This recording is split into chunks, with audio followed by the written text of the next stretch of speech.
চলুন বন্ধুরা, আজকে একটু চিকেন বানিয়ে নিই, চিকেন কষা। প্রথমে চিকেন নিয়ে ফ্রেশ চিকেন নিয়ে চিকেনটাকে ধুয়ে পরিষ্কার করে এর মধ্যে টক দই, হলুদ, লঙ্কা, কাশ্মীরি লঙ্কা, লাল লঙ্কার গুঁড়ো, নুন, পরিমাণ মতো নুন, সব কিছু দিয়ে মশলা, আদা, জিরে, ধনে বাটা মশলা দিয়ে এটাকে মাখিয়ে রেখে দেবো কিছুক্ষণ। এবার এটা মাখানো থাকবে, ততক্ষণ আমি আলুটা ভেজে নিয়েছি। আলুটা ভাজা হয়ে গেছে, ওটা আর দেখাইনি কো। ব্যাস, মাংসটাকে ঢাকা দিয়ে রাখা আছে। এবার তেল দিয়েছি কড়াইয়ে, তেল দিয়ে পেঁয়াজটাকে একটু লাল লাল করে প্রথমে ভেজে নেবো।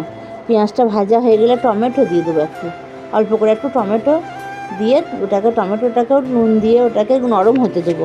টমেটোটা নরম হয়ে গেলে এবার মাংসটাকে পুরোটাই দিয়ে আস্তে আস্তে কষাতে থাকবো। এটা কষাবো, এই জলেতেই চিকেনটা সিদ্ধ হয়ে যাবে। এটা তো চিকেন কষা হবে, এটা ঝোল হবে না, তাতে জল দেওয়ার প্রয়োজন নেই। এটা আস্তে আস্তে আস্তে আস্তে স্লো আঁচে কষিয়ে নেবো। এদিকে একটা পেস্ট বানিয়ে নেবো, কাজু বাদাম আর বাদাম দিয়ে একটা পেস্ট বানিয়ে নেবো।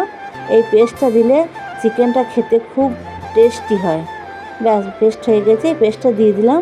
এবার এটাকে একটু হালকা হাতে কিছুক্ষণ নাড়তে হবে, কারণ বাদাম আছে, তলায় লেগে যাওয়ার চান্স থাকে, ওই জন্য এটাকে হালকা হাতে নাড়তে হবে। আলু দিয়ে এটাকে ঢাকা দিয়ে কিছুক্ষণ হতে দিলাম। এবার একটু গরম মশলা দিয়ে দিলাম। আমার চিকেন কষা হয়ে গেছে। আধ ঘন্টা ঢাকা দিয়ে রেখে এটাকে তারপর আমি পরিবেশন করে দেবো।